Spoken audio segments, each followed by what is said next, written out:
I was born to be the collector. To protect a world I cannot be a part of. Destined to be feared for what I am. It is my fate.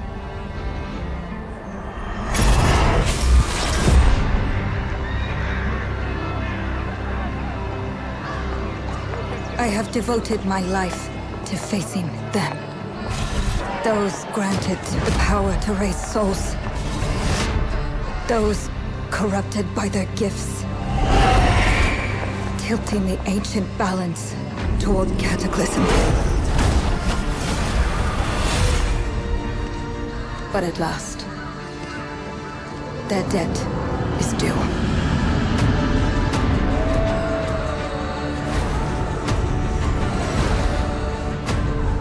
Every choice, every breath, has led me to this moment.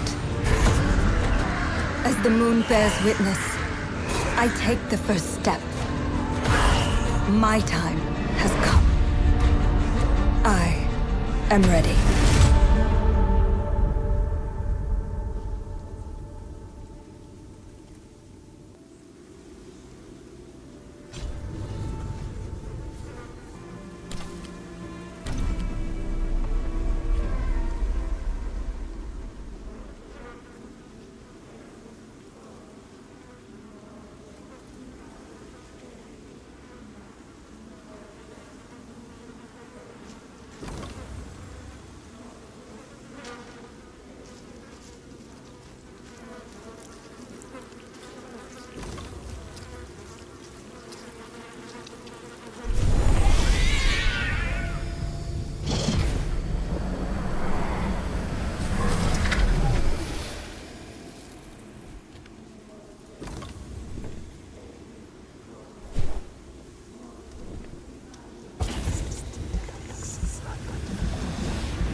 Please come in.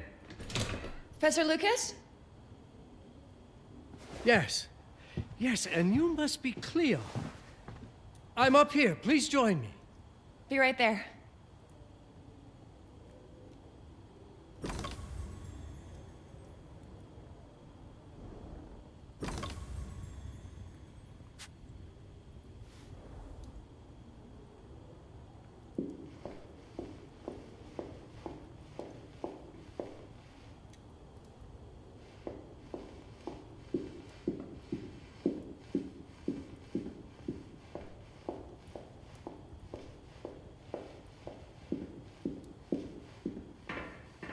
You might very well appreciate this spot, Cleo.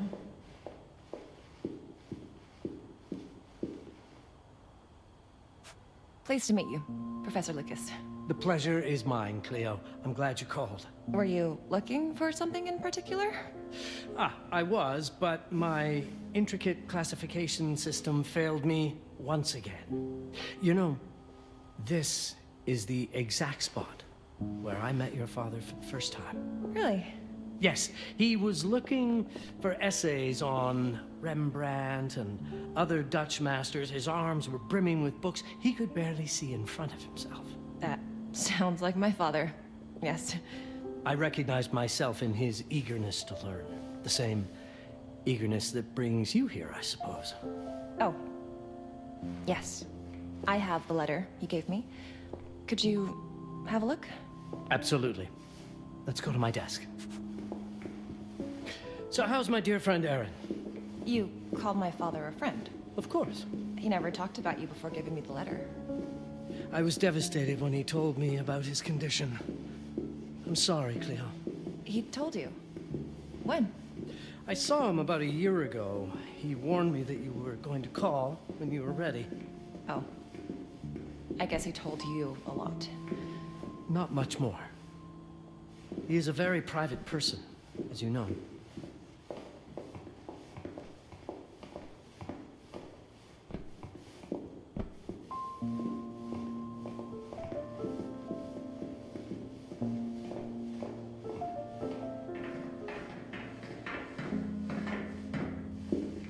Let us settle at my desk, just there, by the fireplace.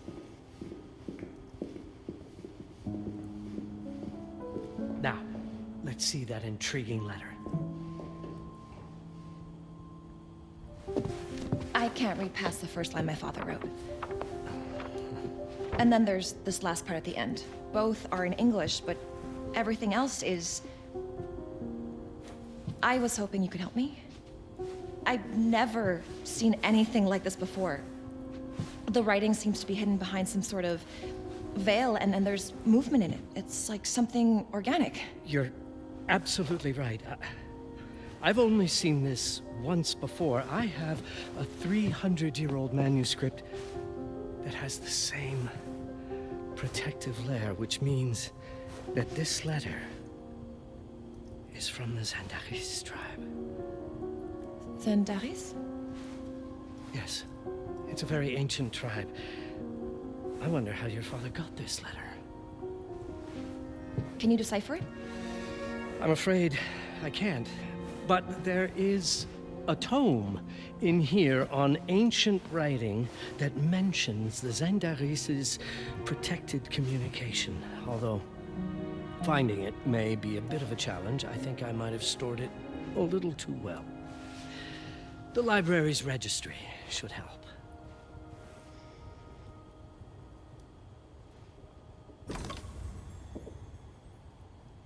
Consult the registry on the central table to locate the section on ancient writing systems. That is likely where you will find the book.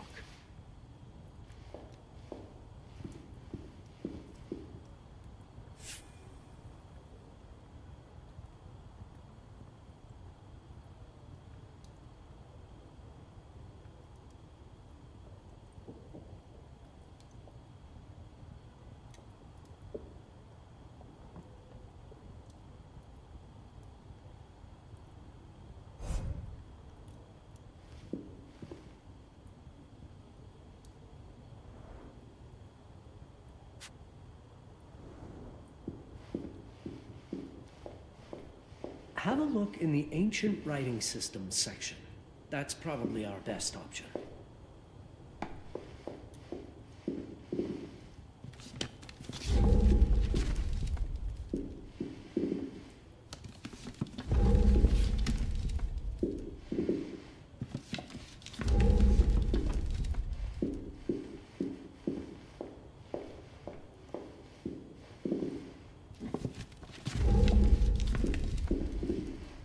Did you find the tome? The library's registry might help. It's on the table in the center.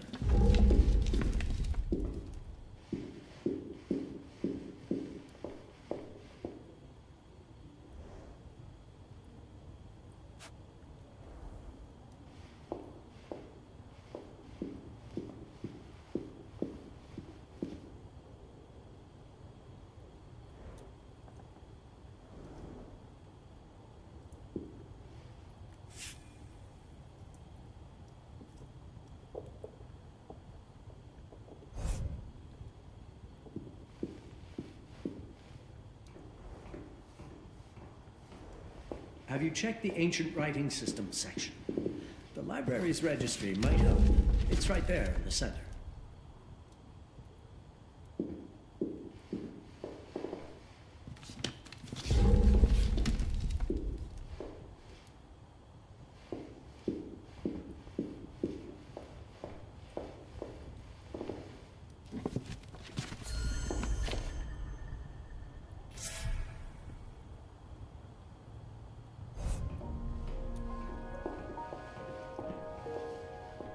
What did you find? Protected Zendara's information was only decipherable through an object. Something called a heparin? Yes, of course. So you've heard of it before? I thought it was a legend. It varies depending on the source. I've never seen one. They said it appears as something unremarkable. I wonder, has your father ever given you something other than the letter? Something like a key or a pendant? He gave this to me when I was a child. But I don't think it has anything to do with... Fascinating. I don't see how this could help us decipher a language. Doesn't hurt to try.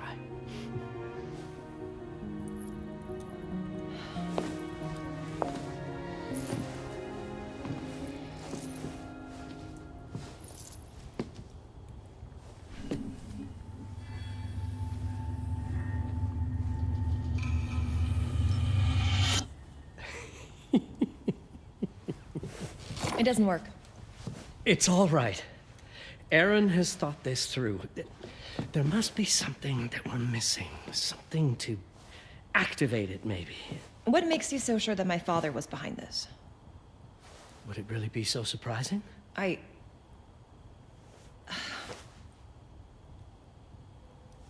just wish he had told me more before he... I understand, but this is his way to do so. Aaron made sure that we would meet in this very room. He's a brilliant man. None of this is coincidence. Have a look around. See if there's anything that piques your interest. Something only you could notice. Did you know that my father donated a bust of Rembrandt to this school? I didn't. I'm afraid to say I never paid much attention to their donors. That must mean something, right? I know he loves this school, but... I'd say follow that lead. There's a section in this library dedicated to Rembrandt. I'm not sure your father left you anything here, but I do know he would have wanted you to look into Rembrandt. You should take a look at the section dedicated to the master.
I found something. Aha. Let's have a look at this together, here at my desk. My father left me a note. Wonderful. I don't understand it, but my name's on it. Let's see. Do you know what these symbols mean? It seems to refer to a special tool. A sacred tool, most probably, and blood from, I think it specifies lifeline. Blood from a lifeline. I remember. From the hand.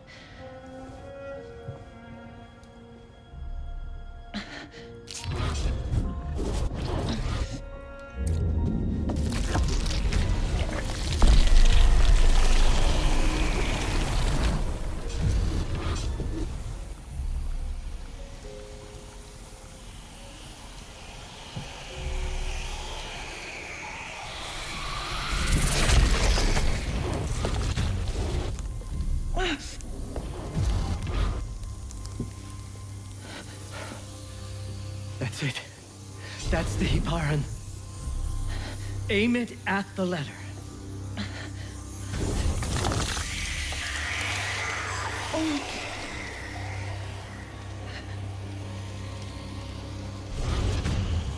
Are you all right? Yes. It's... Cleo, if you're reading this, Papa? it means you're experiencing Nux. It's this dark energy you can feel through your guts. Don't worry. It's yours, Cleo. And you'll become its master. You're my daughter, Mabel, and I love you deeply. I once promised to tell you everything about your mother. This is it. But not the way you were expecting. Take these words as a guide to prepare you for what's coming. It all started on December 30th, 1999. I was with Agnes, my girlfriend at the time. We were in Amsterdam for the year 2000 celebrations, and we had a room in a pretty cool hotel. I thought we were turning the page on a year, a century, a millennium. But it was more than that. We were standing at the beginning of a new cycle. And you, Mabel, would be part of it.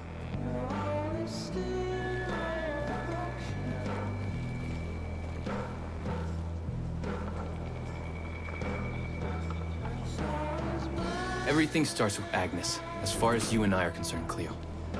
But in fact, it's hard to grasp how ancient this story is.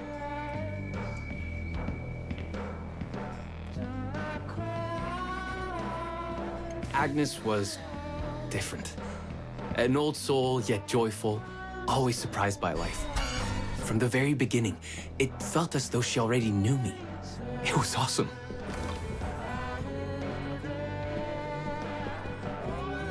Agnes had planned something for us in our room that night. Some of her belongings had already been delivered. Ancient artifacts. I was fascinated.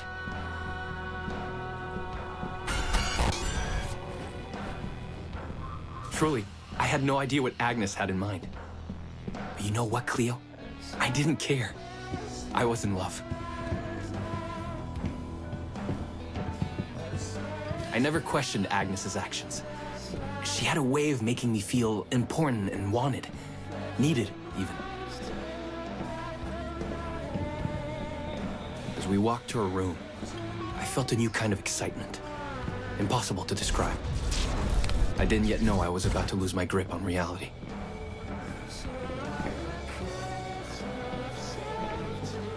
As you'll see, Mabel, losing my grip on reality is an understatement. The truth is, I never had a grip on anything at all. The closer we got, the more something stirred in my veins. Nothing unpleasant. More as though the city's canals were running through my body. There was something electric about Agnes. A force emanated from her. A force I was about to discover.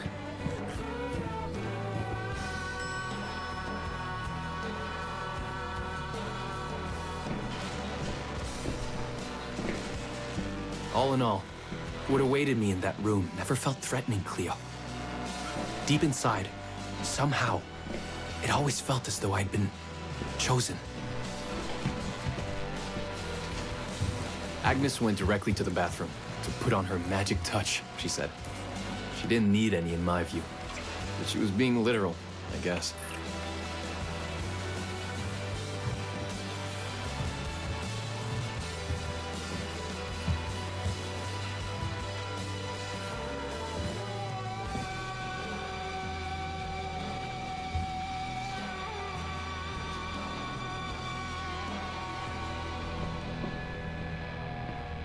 Could you set up my relics the way I told you to? She asked from the bathroom. I had to rummage through a chest, a shelf, even her bag to find those things of hers. So old they were unsettling.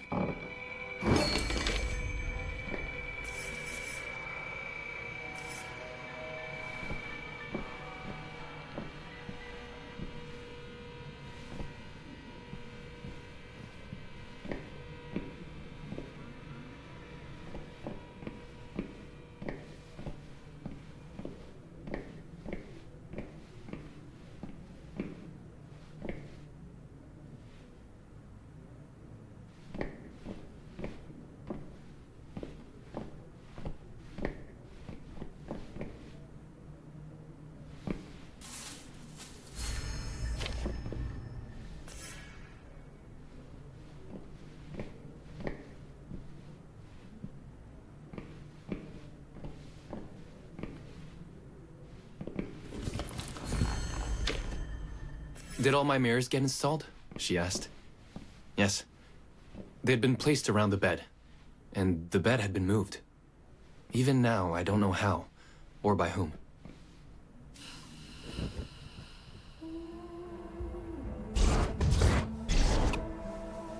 When everything was ready as Agnes requested, she came out of the bathroom.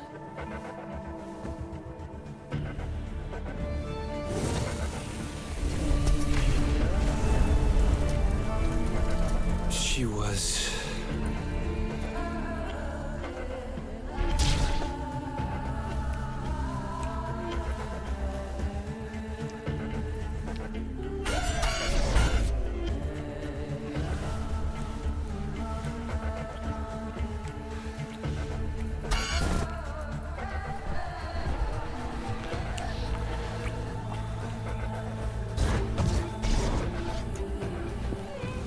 no words to describe what followed Cleo.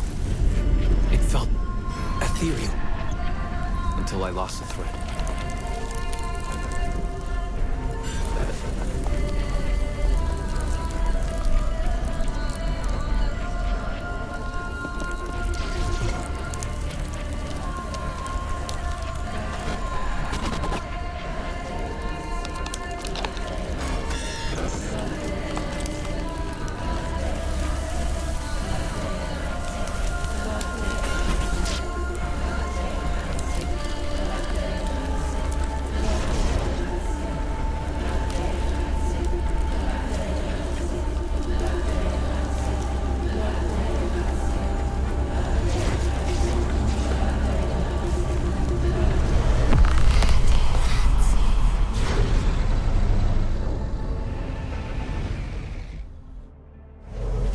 Woke up or something.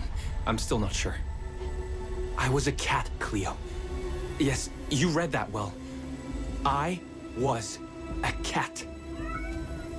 The room was like in a nightmare. Agnes was floating, literally, and seemed frozen in time. Of course, I thought I was dreaming, but not for long. It was too real somehow. I could feel the fur on my body.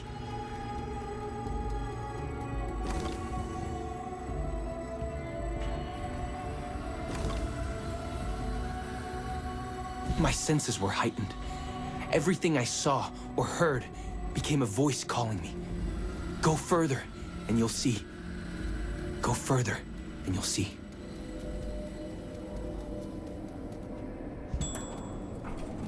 The further I went, the more real my sensations became. Yet the world around me felt increasingly surreal. It was scary, disturbing. But something was definitely calling to me, from what seemed to be the other side.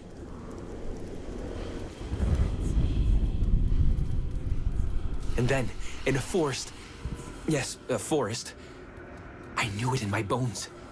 It was someone calling me. A woman. Things were blurring together, Cleo. My cat spirit, a thirst for freedom, for leaping onto anything, and my pull toward her calls.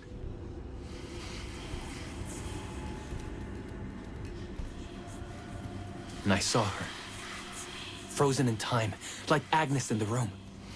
And my cat's spirit again, a need to size her up.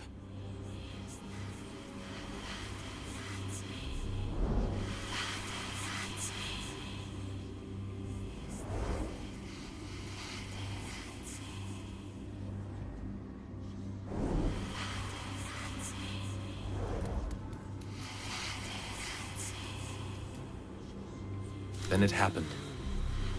For a brief moment, I became fully feline.